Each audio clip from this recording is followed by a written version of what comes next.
Hello dear students, this is Paramjit Kaur. Today I will explain the effect of earth on the capacitance of conductor. So start करते हैं. Effect of earth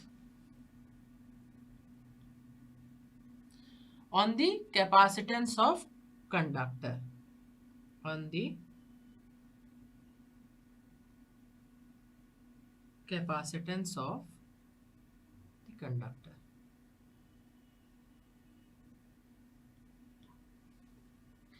तो अगर हमको effect देखना, अगर हमें अर्थ का इफेक्ट देखना है कि कोई कंडक्टर है और उसका हम कैपेसिटेंस कैलकुलेट कर रहे हैं और हमें ये देखना है कि अर्थ का क्या इफेक्ट है. पहली चीज तो यहाँ पे अर्थ कहाँ से आया और अर्थ का क्या इफेक्ट है, तो हम इसको किसके थ्रू फाइंड आउट करते हैं. This is solved using the method of images. ठीक है, तो इसके लिए क्या मेथड है. This is solved using method of images. Method of images. अभी एक्चुअल में इमेजेस का क्या मतलब है. यहाँ पे अगर हमने कोई भी एक चार्ज ले लिया, सपोज हमने कोई भी एक पॉजिटिव चार्ज यहाँ पे लिया हुआ है, दैट इज डिनोटेड बाय रो. ठीक है, और यहाँ से क्या है, आपको एक प्लेन यहाँ पर ले लिया है. ठीक है ना, ये क्या है, अर्थ सरफेस है आपका. ये आपका एक अर्थ सरफेस है और ये जो कंडक्टर है इससे h हाइट पर रखा गया है. h हाइट पर रखा गया है. तो यहाँ पर क्या है, यहाँ पर इसकी जो कुछ लाइंस ऑफ फ्लक्स आपके पास होंगे, ये आपकी लाइंस ऑफ फ्लक्स है. ठीक है, और ये क्या है आपका क्या है, ये एक अर्थ सरफेस है. ये आपका क्या है, अर्थ है, अर्थ सरफेस है. अब अगर ये पॉजिटिव चार्ज है आपका, तो हम यहाँ पर क्या एज्यूम करते हैं, ये जो आपका अर्थ सरफेस है, यहाँ पर हम क्या एज्यूम करते हैं कि यहाँ पर नेगेटिव चार्जेस है. Here the negative charges, negative charges है. ठीक है ना. अब अर्थ का जो सरफेस है वो इतना बड़ा है कि हम इस प्लेन को हम मेजर तो नहीं कर सकते हैं कि कितने पार्ट में हमारा नेगेटिव चार्ज प्रोड्यूस हो रहा है. और चूंकि ये बहुत ज्यादा लंबा है, बहुत इसका जो डिस्टेंस है बहुत ज्यादा है as compare to this distance h, तो हम इसको क्या बोलते हैं, इसी प्लेन को हम क्या बोलते हैं, इन्फिनाइट प्लेन. इस प्लेन को हम क्या बोलेंगे, infinite plane. Infinite plane means जो भी इसका सरफेस है वो इस h के कंपैरिजन में काफी ज्यादा है. ठीक है ना. और जो अर्थ का जो सरफेस होगा वो भी कंडक्टर की अगर सरफेस की बात की जाए तो उससे काफी ज्यादा बड़ा है. तो हम लोग यहाँ पर ये जो नेगेटिव चार्जेस हैं उसको क्या कैलकुलेट कर पाना पॉसिबल है. No, it is not possible. तो यहाँ पर जो डिस्ट्रीब्यूशन ऑफ नेगेटिव चार्जेस है हम उसको कैलकुलेट नहीं कर सकते हैं. तो इसके लिए हम क्या प्रोसेस फॉलो करेंगे, हम प्रोसेस फॉलो करेंगे इमेजेस का. इमेजेस कहाँ बनेगा, जस्ट लाइन के नीचे. हम अगर यहाँ पे पॉजिटिव चार्ज ले रहे हैं तो इसका इमेज हमारा कहाँ बनेगा, इस अर्थ सरफेस के नीचे. पहली चीज. दूसरी चीज क्या है कि जो हमारी फ्लक्स लाइन है वो किसको कट कर रहा है, अर्थ लाइन को हमारे कट कर रहा है, अर्थ को कट कर रहा है. किस डायरेक्शन में करेगा, किस वे में करेगा, ऑर्थोगोनली करेगा. ऑर्थोगोनल वे में क्या करेगा, ये अर्थ सरफेस को कट करेगा. ठीक है, और ये जो आपका सरफेस है, ये जो सरफेस है आपका अर्थ सरफेस इनफिनाइट प्लेन, वो कैसा सरफेस होगा, इक्विपोटेंशियल सरफेस होगा. वो कैसा सरफेस होगा, इक्विपोटेंशियल सरफेस होगा. So earth is replaced by a fictitious conductor. Earth is replaced by a fictitious conductor. तो इसका हम जो एक इमेज है वो हम कहां पर लेंगे, अर्थ के जस्ट इस प्लेन के हम नीचे लेंगे. इसको हम लोग क्या बोल देंगे, नेगेटिव चार्ज. इसको हम क्या बोलेंगे, नेगेटिव चार्ज. तो ये जितने भी आपकी लाइंस ऑफ फोर्सेस हैं, जो फील्ड लाइंस है, वो कहां पे टर्मिनेट होंगी, वो यहां पर आके आपके टर्मिनेट हो जाएंगी. ठीक है. अब इस नेगेटिव या पॉजिटिव चार्ज के कारण जो आपका पोटेंशियल होगा, आपको पता है कि पोटेंशियल की वैल्यू क्या होगी. अगर मैं इस पॉजिटिव चार्ज की बात करूं और यहाँ पे पोटेंशियल की बात करूं और इसका डिस्टेंस क्या है, h है, तो यहाँ पर इसका पोटेंशियल क्या हो जाएगा, rho upon 2 pi epsilon naught h due to this positive charge, due to this positive charge, right. और नेगेटिव चार्ज के कारण क्या हो जाएगा, minus of rho 2 pi epsilon naught, और इसका भी हाइट क्या है, ये भी कितने डिस्टेंस में रखा हुआ होगा, h डिस्टेंस पर। जितना इसके इस कंडक्टर का, जितना ये जो कंडक्टर आपका सरफेस के ऊपर है, उतना ही ये जो कंडक्टर होगा वो क्या होगा, इसके नीचे होगा, ठीक है ना, नीचे होगा। और यहाँ पर ये जो आपका प्लेन है, ये जो आपका प्लेन है, जो आपका सरफेस आप देख रहे हो, उस सरफेस में अगर मैं पोटेंशियल की बात करूं तो वो क्या होगा, जीरो होगा। पोटेंशियल जो होगा आपका जीरो होगा। अगर मैं टोटल पोटेंशियल की बात करूं तो, अगर यहाँ पे, अगर मैं अर्थ प्लेन की बात करूं तो वहां पे पोटेंशियल की वैल्यू हमको क्या मिलेगी, जीरो मिलेगी, ठीक है ना। और ये नेगेटिव चार्जेस किसके कारण जनरेट हो रहा है, due to this positive charge. इस नेगेटिव चार्ज का जो चार्ज डिस्ट्रीब्यूशन है ये हम पता नहीं कर सकते हैं, क्योंकि अर्थ का जो सरफेस है इस कंडक्टर के सरफेस से या फिर इस एच के हाइट के कंपैरिजन में काफी ज्यादा है। तो हम किस चीज से हम इसको कैलकुलेट कर पाएंगे कि यहाँ पे अगर नेगेटिव चार्जेस है तो उसकी वैल्यू क्या होगी, मेथड ऑफ इमेजेस से, मेथड ऑफ इमेजेस से। सो यहाँ पर ये किसका एक इक्विवेलेंट सर्किट डायग्राम हो सकता है, सिंगल फेज ट्रांसमिशन लाइन का, ठीक है ना। सो जो हमारा अर्थ है, this is equivalent to single phase transmission line. तो यहाँ पर अगर हम कैपेसिटेंस कैलकुलेट करना चाहें कि सिंगल फेज ट्रांसमिशन लाइन का, अगर हम ये देखें कि कैपेसिटेंस क्या होगा, तो हम लोग कैपेसिटेंस की वैल्यू को हम लोग इजीली फाइंड आउट कर सकते हैं। हमने निकाला भी है कैपेसिटेंस की वैल्यू क्या होती है, आपने निकाला भी है, pi epsilon naught upon natural log of 2h upon r। यहाँ पर कैपेसिटेंस की वैल्यू क्या हो जाएगी, pi epsilon not natural log of 2h upon r, because this h plus this h gives the value of 2h, ठीक है। अब अगर बोला जाए कि capacitance of conductor with reference to ground, अगर मैं रेफरेंस के रिस्पेक्ट में बात करूं, न्यूट्रल के रेफरेंस में अगर मैं बात करूं, तो इसी कैपेसिटेंस की वैल्यू क्या हो जाएगी, ट्वाइस ऑफ दिस सी। तो अगर मैं बात करूं capacitance C of the conductor,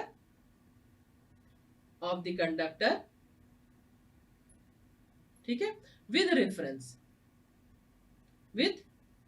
reference to ground, ground के रिस्पेक्ट में या अर्थ के रिस्पेक्ट में अगर मैं बात करूं, so this c is the twice of this value. तो 2 pi epsilon not divided by natural log of 2h upon r, ठीक है। ये किसमें, इसकी यूनिट क्या हो जाएगी, फेराड पर मीटर।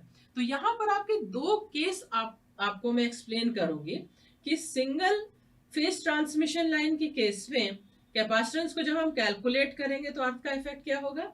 दूसरा, अगर हम 3 फेज ट्रांसमिशन लाइन लेंगे और अगर हम उसका कैपेसिटेंस कैलकुलेट करेंगे तो इसका इफेक्ट क्या होगा। तो हम यहाँ पे किस तरह से उसको फॉलो करेंगे, किस तरीके से हम उसका डेरिवेशन को फॉलो करेंगे, ये अब हम यहाँ पे देखेंगे। तो सबसे पहले अब यहाँ पे हम देखते हैं इसका जो फर्स्ट पॉइंट है, that is effect of earth,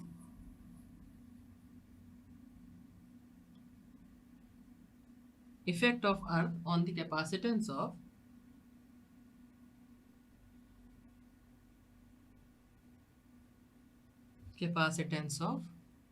single phase transmission line. Single phase transmission line के केस में क्या होगा, तो यहाँ पर हम सबसे पहले इसका डायग्राम ड्रॉ कर लेते हैं। तो यहाँ पर आपके दो कंडक्टर्स हैं, कंडक्टर ए है और ये आपका कंडक्टर क्या है, बी है। यहाँ पर आपका plus rho and here this is minus rho. ये आपका अर्थ सरफेस है, ये आपका अर्थ सरफेस है। तो इससे जस्ट आपका इतनी ही डिस्टेंस पे आपका क्या बन जाएगा, ए डैश, ठीक है ना, ए डैश। और इससे जस्ट इसी डिस्टेंस पर आपका क्या बनेगा, बी डैश बनेगा, ठीक है। अब ए से ए डैश का जो डिस्टेंस है, suppose this is given by D A dash, this is centre to centre distance, और ये हमने यहाँ पे चार्जेस ले लिए। तो अगर ये प्लस क्यू है तो इसका इमेज क्या बनेगा, यहाँ पे अगर ये प्लस रो है यहाँ पे तो इसका इमेज क्या बनेगा, माइनस ऑफ रो। अगर ये माइनस ऑफ रो है तो यहाँ पर क्या बनेगा, प्लस रो, ठीक है ना। तो हम यहाँ पर क्या बना रहे हैं, अर्थ के नीचे हम लोग इसको क्या ड्रॉ कर रहे हैं, इसकी इमेज को हम ड्रॉ कर रहे हैं, ठीक है ना। सो यहाँ पर कंडक्टर ए और कंडक्टर बी हमारा क्या बना रहा है, एक सिंगल फेज ट्रांसमिशन लाइन को हमारा कंस्टिट्यूट कर रहा है, राइट। और ए डैश और बी डैश क्या है, इसके इमेजेस है। ए डैश और बी डैश क्या है, इसके हमारे इमेजेस हैं, ठीक है। हम यहाँ पर ये एज्यूम कर रहे हैं कि जो कंडक्टर्स हैं ए और बी हमारे किस वे में रन हो रहे हैं, they are running parallel to the earth, ठीक है, and are at the same height above the ground. तो अब अगर मैं ये बोलूं कि ये दोनों ही कंडक्टर, मैंने अभी क्या बोला कि दोनों ही ग्राउंड से क्या है, सिमिलर हाइट पे है, सिमिलर हाइट पे है, तो इमेज भी उसकी क्या होगी, सिमिलर हाइट पे ही बनेगी। तो यहां पर क्या हो जाएगा आपका, डी ए ए डैश की जो वैल्यू होगी वो किसके बराबर होगी, डी बी बी डैश के बराबर होगी, ठीक है, and D A B dash की जो वैल्यू होगी वो किसके बराबर होगी, डी बी ए डैश के बराबर, डी बी ए डैश के बराबर होगी, ठीक है। तो अब हमें क्या निकालना, हमें पोटेंशियल फाइंड आउट करना है कंडक्टर ए का with respect two point which is very far from this conductor. Late assume that this point is P, जो इन कंडक्टर से काफी ज्यादा डिस्टेंस पर है। अभी तक हम ऐसे ही सारे डेरिवेशंस करते आ रहे हैं, तो अभी आपको ये चीज समझ में आ रही होगी कि अगर हमको ए से पी का अगर हमको डिस्टेंस निकालना है तो हम लोग क्या लिखेंगे, डी ए लिखेंगे। ए डैश से लिखना है तो डी ए डैश, ठीक है। बी से अगर इस पॉइंट का डिस्टेंस निकला है तो डी बी, और बी डैश से अगर लिखना है तो हम क्या लिखेंगे, डी बी डैश। तो अभी हम किसका पोटेंशियल फाइंड आउट कर रहे हैं, कंडक्टर ए का, ठीक है ना, कंडक्टर ए का। तो हम लोग क्या लिख रहे हैं, calculate potential of conductor A with respect to point P, ठीक है, ये हमको निकालना है। तो हम लोग यहाँ पे क्या लिखेंगे, वी ए की वैल्यू हम क्या लिख सकते हैं, rho upon 2 pi epsilon not natural log of A से पी का डिस्टेंस कितना होगा, डी ए अपॉन ए का ही हम निकाल रहे हैं तो इसका खुद का जो डिस्टेंस होगा वो कितना होगा, आर, इसका खुद का डिस्टेंस क्या होगा, आर, माइनस ऑफ, अब मैं किसकी बात करूं, डी ए डैश की बात करूं अगर मैं, तो यहाँ पे क्या है, चार्ज क्या है, नेगेटिव है, तो हम इसको क्या लिखेंगे, minus of rho 2 pi epsilon not natural log of, अब ए डैश का पी के साथ में, अब अगर मैं बात करूं कि ए डैश कंडक्टर का पी के साथ में क्या डिस्टेंस है, D A dash, divided by A का ए डैश के साथ में डिस्टेंस, डी ए डैश, ठीक है, प्लस, या फिर अगर मैं बी का लिखूं तो यहां पर क्या आ जाएगा, नेगेटिव साइन, बिकॉज यहां पर क्या है, नेगेटिव चार्ज है, तो मैंने लिखा rho upon 2 pi epsilon not natural log of B का पी के साथ में डिस्टेंस, तो हम क्या लिखेंगे, सिंपली इसको D B divided by A और बी के बीच का क्या डिस्टेंस होगा, तो डी ए बी, ए से बी के बीच का distance D A B, plus, क्योंकि इसकी इमेज क्या है, प्लस है, तो हमने क्या लिख दिया, rho upon 2 pi epsilon natural log of B dash से पी का डिस्टेंस क्या हो जाएगा, D B dash divided by A और बी डैश का, तो डी ए बी डैश, ठीक है। ये हो गया आपका पोटेंशियल ऑफ कंडक्टर ए, ठीक है ना, पोटेंशियल ऑफ कंडक्टर ए, ठीक है। अब अगर हम इसको फर्दर अगर हम इसको सॉल्व करना चाहें तो रो अपॉन 2 पाई एप्सिलॉन क्या है, सब में ही हमारा क्या है, कॉमन है, तो अगर मैं इसको ऐसा लिख दूं, ये क्या हो जाएगा, rho upon 2 pi epsilon naught हमारा क्या है, कॉमन है। अब अगर हम कुछ डिनोमिनेटर्स को कुछ न्यूमरेटर्स को अगर हम लॉग के फॉर्मूले में अगर हम सेट कर दें तो ये क्या हो जाएगा, एल एन डी, अब हमारे क्या हो जाएगा, ये डी ए बी, ये डी ए बी और डी ए ए डैश,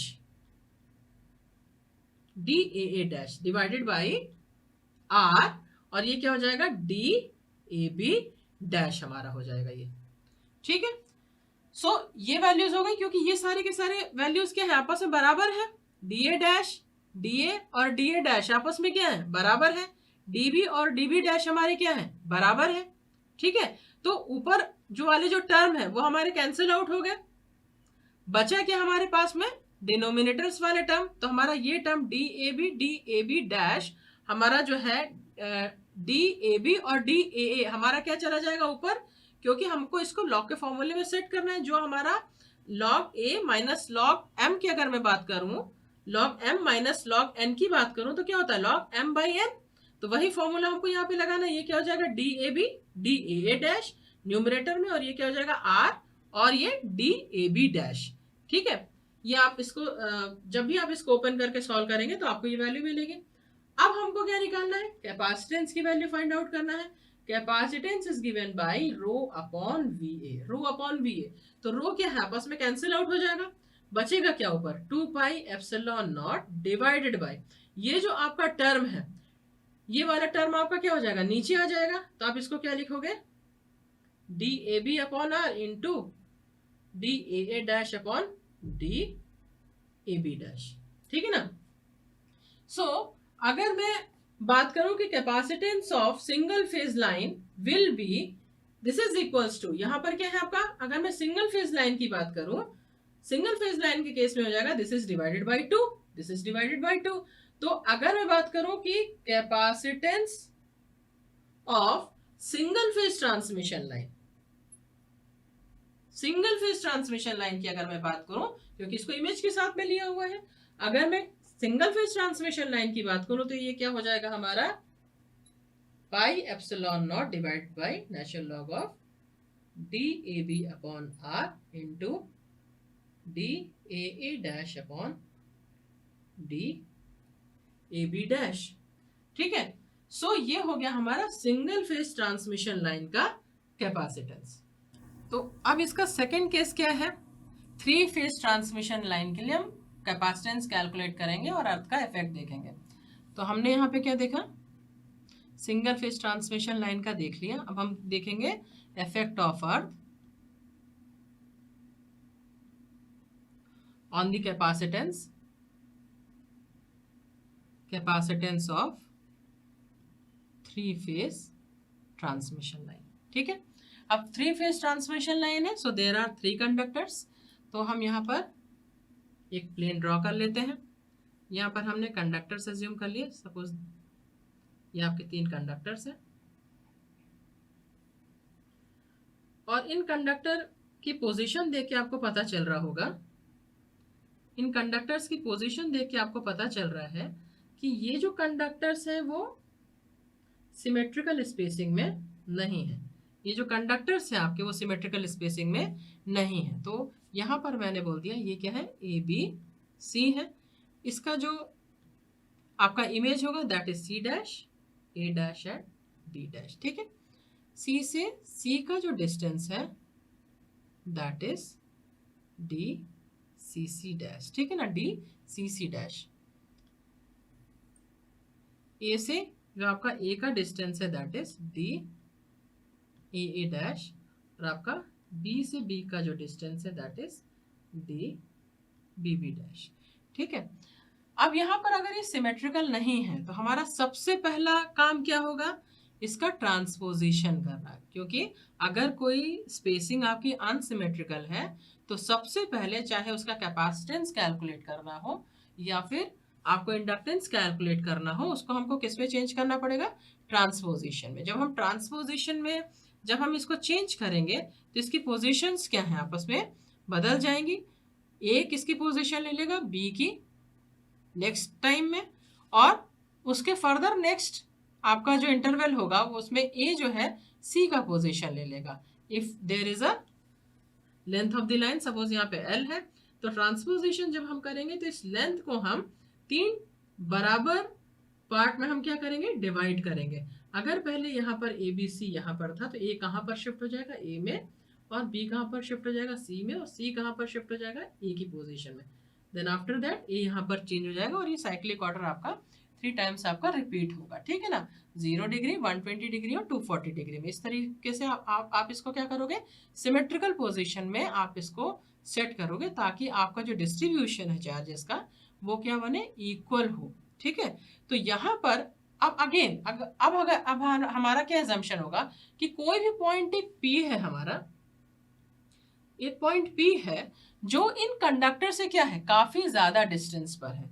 अब अगर ये डिस्टेंस काफी ज्यादा है तो हर कंडक्टर से जो इसका हम डिस्टेंस लेंगे, जैसा कि लास्ट जितने भी डेरिवेशंस थे मैंने यही प्रोसेस सब में अपनाया हुआ है कि जितने भी कंडक्टर थे उनसे सब से इसका डिस्टेंस आपका क्या होगा, लगभग बराबर होगा, क्योंकि कंडक्टर के रिस्पेक्ट में ये जो P पॉइंट है वो काफी ज्यादा दूरी पर है।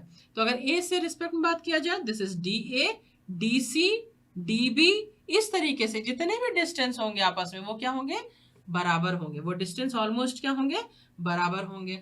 ठीक है ना। अब हम सबसे पहले पोटेंशियल फाइंड आउट करेंगे कंडक्टर ए का एट पोजीशन 1। क्यों? क्योंकि मैंने अभी अभी कहा आपसे कि ये अनसिमेट्रिकल नेचर का है, इसको सिमेट्रिकल बनाएंगे। तो ये क्या हो गई आपकी पोजीशन 1 ए की, ये पोजीशन 2, और ये क्या हो गई पोजीशन 3। इस तरीके से हम इसको जब चेंज करेंगे तो ए के पास में 3 पोजीशंस हैं, 0 डिग्री पर, 120 डिग्री पर और प्लस 120 डिग्री पर। ठीक है, तो हम पोजीशन 1 में जो कंडक्टर ए है उसका पोटेंशियल हम सबसे पहले फाइंड आउट करेंगे। सो यहां पर हम लोग लिख लेते हैं potential of conductor A at position 1, at position 1 में हमारा पोजीशन क्या होगा। तो अगेन हमको वही प्रोसेस फॉलो करना है जो अभी तक हम लोगों ने किए हैं, 1/2 पाई एप्सिलॉन नॉट, राइट। ये क्या हो जाएगा, रो ए। अब रो ए के केस में हमारे पास में, रो ए के केस में हमारे पास में 2 कंडक्टर है, एक ये है और एक आपका ये वाला कंडक्टर है। ठीक है ना। तो हम पहले ए के लिए लिखेंगे और बी के लिए अब फिर हम ए डैश के लिए लिखेंगे। ठीक है। अगर यहाँ पर हमारा पॉजिटिव चार्ज है तो यहाँ पर क्या होगा, हमारा नेगेटिव चार्ज। ये अगर पॉजिटिव है तो ये नेगेटिव, ये अगर पॉजिटिव है तो ये नेगेटिव। तो हम यही मान के चलेंगे पॉजिटिव चार्जेस यहाँ पर है और नेगेटिव चार्जेस आपके नीचे है। ठीक है। सो अब हम यहाँ पर क्या एज्यूम करेंगे कि रो ए है, रो ए चार्ज किसका है, कंडक्टर ए का है। वही चार्ज आपका सिमिलर चार्ज यहाँ पर भी होगा, क्योंकि अगर यहाँ पे रो ए है और यहाँ पे रो ए डैश है तो हमारा एजम्पशन क्या है, जैसा कि लास्ट आप सेक्शंस में देखते चले आ रहे हैं, हमारा एजम्पशन क्या होगा, रो ए और रो ए डैश हमारा क्या है, बराबर होगा। इसी तरीके से रो बी और रो सी डैश हमारा क्या है, बराबर होगा। तो इन दोनों को ही हम सेम मान सकते हैं। ठीक है। तो हमने क्या लिखा, रो ए, कंडक्टर ए का सबसे पहले हमें लिखना है। कंडक्टर ए का हम क्या लिखेंगे, natural log of D A by R. D A by R, A का पी के साथ में डिस्टेंस और ए का खुद का डिस्टेंस कितना होगा, माइनस ऑफ। माइनस क्यों लिखा है, इसके कारण क्योंकि यहाँ पर क्या है, नेगेटिव चार्ज है। तो हमने क्या लिख दिया यहाँ पे, this is natural log of D A dash upon D A dash. अब आपको ये बात समझ में आ रही होगी, इतने डेरिवेशंस के बाद में ये लाइंस आपको बहुत अच्छे से क्लियर हो रही होगी कि ए डैश का पी के साथ डिस्टेंस क्या है, डी ए डैश है, और ए का ए डैश के साथ में डिस्टेंस क्या है, डी ए डैश है, प्लस। अब हम कंडक्टर बी के लिए लिखेंगे। ठीक है ना, कि बी की वजह से ए में क्या असर आ रहा है, तो हम लिखेंगे रो बी। ठीक है। नेचुरल लॉग ऑफ, यहां पर हम क्या लिखेंगे, पी का, पी से कितना डिस्टेंस है, डी बी, और ए के रिस्पेक्ट में कितना डिस्टेंस है। अगर मैं ए और बी के बीच का डिस्टेंस देखो तो क्या हो जाएगा, ये D A B, minus of natural log of B dash का डी बी डैश, और ए और बी डैश के बीच में कितनी दूरी होगी, ए बी डैश, तो डी ए बी डैश। ठीक है। प्लस ऑफ रो सी के लिए हम लिख लें, ये क्या हो जाएगा, natural log of D C upon D A C, A से सी के बीच की दूरी, minus of natural log of D C dash divided by C dash का पी के साथ में डिस्टेंस क्या हो जाएगा, डी सी डैश, और ए का सी के साथ में ए सी डैश, तो डी ए सी डैश। ठीक है। यहां तक आप लोग को क्लियर हो गया, समझ में आ गई बात आपको। तो ये हो गया आपका potential at point for the conductor A at position 1 पे। अब अगर हम इसको फर्दर सॉल्व करेंगे तो इसके पहले भी मैंने आपको बताया है कि डी ए डैश या डी बी डैश या डी सी डैश क्या है, आपस में सारे के सारे क्या है, बराबर है। अब अगर ये बराबर है, अगर हम इसको कॉमन ले ले तो अंदर क्या बचेगा, rho A plus rho B plus rho C, और इसकी वैल्यू को क्या करेगा, ये जीरो कर देगा, इसकी वैल्यू को क्या करेगा, ये जीरो कर देगा। ठीक है। तो आपके पास में क्या टर्म रह जाएंगे, डिनोमिनेटर के टर्म आपके पास में रह जाएंगे।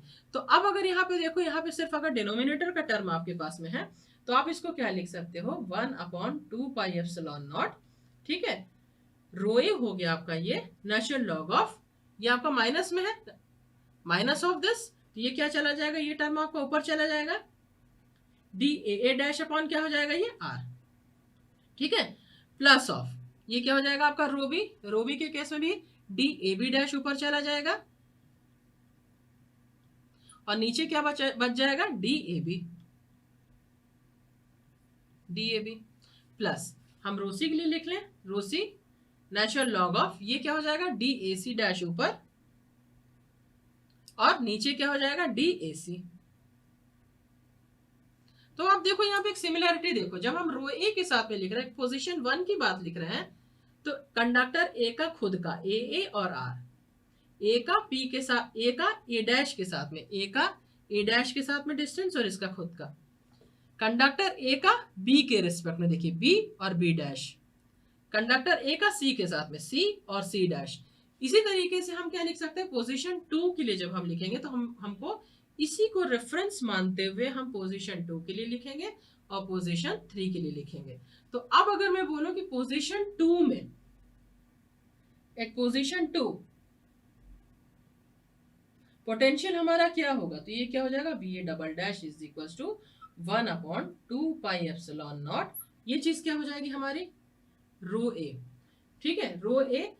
अब ये पोजीशन आपका क्या हो गया, बी में आ गया है, तो हम इसको क्या लिखेंगे, ये तो रो ए ही है, ये हमारा पोजीशन हमारी बदल गई, तो हमारा डिस्टेंस क्या हो जाएगा, बदल जाएगा, बी में है अब ये, तो अब हम इसको क्या लिखेंगे, B B dash upon R, हमारा नहीं बदलेगा, खुद का डिस्टेंस हमारा बदल जाएगा क्या, या खुद का रेडियस कंडक्टर का बदलेगा कि नहीं, ठीक है।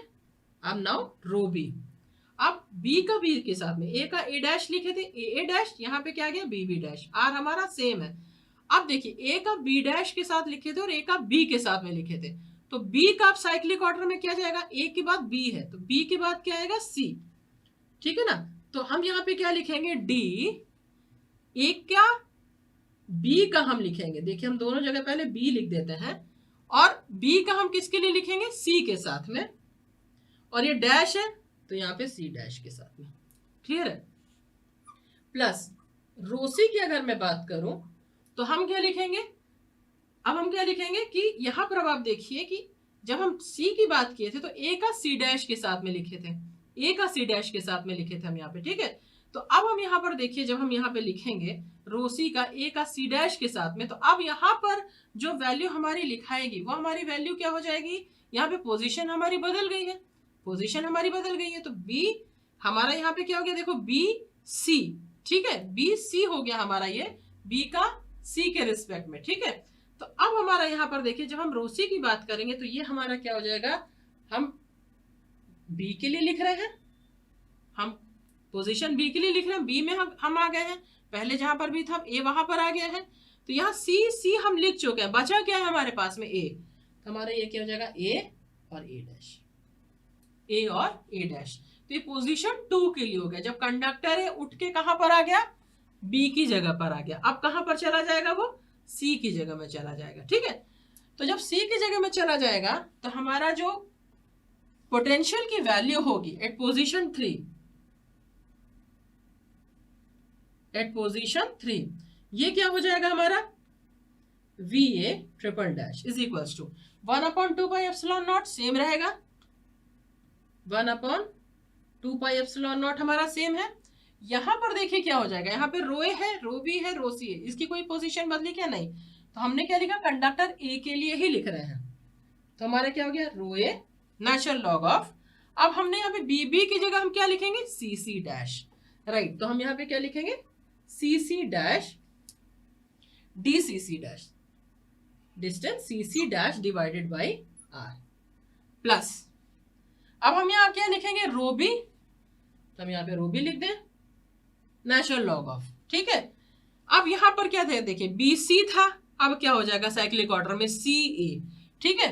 तो हम क्या लिख रहे हैं यहाँ पे, डी सी, पोजीशन क्या कहां पर आ गई हमारी, सी वाला पोजीशन है, और हम किसके साथ में लिखेंगे, ए के साथ में, तो क्या हो जाएगा, ए डैश और ए, क्योंकि डैश वाला ऊपर है और ये बिना डैश वाला नीचे हमारा, आप देखिए, प्लस अब क्या हो जाएगा, सी के रिस्पेक्ट में लिखना है, तो ये क्या हो जाएगा हमारा, रो सी, ठीक है, नेचुरल लॉग ऑफ, हमें क्या लिखना है, पोजीशन सी में आ गया है, तो हम पोजीशन सी के लिए पहले डीसी लिख लें।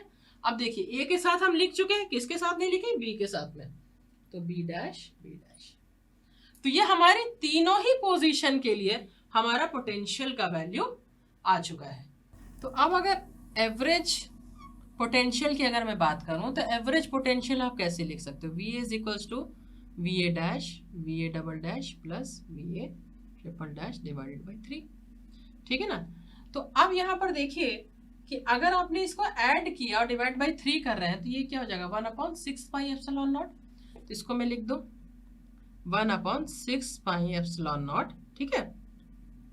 सबसे पहले क्या है, रो ए का लिखा मैंने।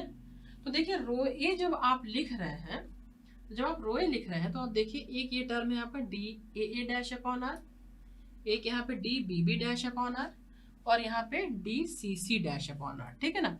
तो जब आप रो ए लिखेंगे तो आप इसको कैसे लिख सकते हैं, D A dash D B B dash D C C dash upon R cube, तीनों को मल्टीप्लाई कर दिया माइनस ऑफ। अब आप देखिए यहाँ पे, अब आप देखिए यहाँ पे कि जो रो बी के साथ में जो लिखा हुआ है D A B dash B C dash और सी ए डैश, ये चीज आ रही है आपकी। और यहां पर भी आपका ए सी डैश, ठीक है, यहां पे सी के साथ में ए सी डैश बी ए डैश और यहां पर क्या आ रहा है सी बी डैश, ठीक है। तो यहां से हम इसको जब आप सॉल्व करेंगे यहां पर तो आपको यहाँ पे क्या हो जाएगा, रो बी प्लस रो सी क्या मिल जाएगा, आपको कॉमन टर्म मिल जाएगा यहाँ पे। तो रो बी प्लस रो सी को ही हम क्या लिख सकते हैं, रो बी प्लस रो सी को ही हम क्या लिख सकते हैं, माइनस ऑफ रो ए। तो हम यहाँ पे लिख दें माइनस ऑफ रो ए, ठीक है। तो ऊपर हमारा क्या टर्म आ जाएगा ए बी डैश, ठीक है, उसके बाद में बी सी डैश और उसके बाद में क्या टर्म आ जाएगा सी ए डैश, ठीक है ना। जो बाकी सी के टर्म सी का अगर मैं देखूं तो भी वही चीज है। तो यहां पर मैं लिख दूं ये टर्म आपका क्या हो जाएगा D A B dash, D A B dash है, डी बी सी डैश है फिर आपका यहाँ पे, तो डी बी सी डैश आपका यहाँ पर हो गया और इसके बाद में आपका हो गया सी ए डैश, तो D C A dash divided by नीचे आपका क्या है, नीचे अब आप देखिए क्या है ए बी है बी सी है और फिर सी ए है, ठीक है ना।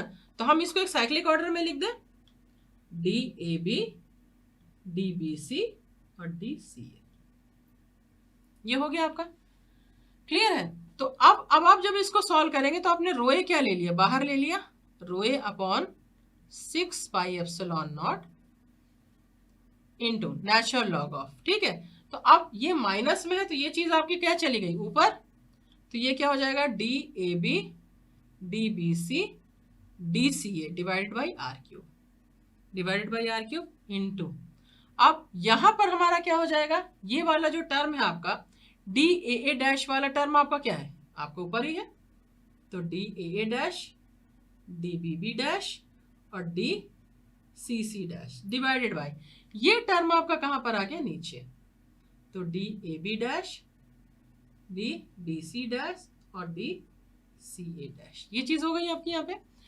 अब अगर मैं यहां पर कैपेसिटेंस की बात करूं तो कैपेसिटेंस क्या हो जाता है, rho A upon V A, rho A upon V A, तो रो ए आपका क्या हो गया कैंसिल आउट हो गया, ठीक है। और यहां से मैं 1/3 को क्या है कॉमन ले लूं तो यहां पर क्या है 2 पाई एप्सिलॉन नॉट बचेगा, तो यहां पर 2 पाई एप्सिलॉन नॉट मैंने लिख दिया डिवाइडेड बाई, अब 1/3 जब ले लिया तो इसका सबका क्या हो जाएगा क्यूब रूट, इसका सबका क्या हो जाएगा क्यूब रूट।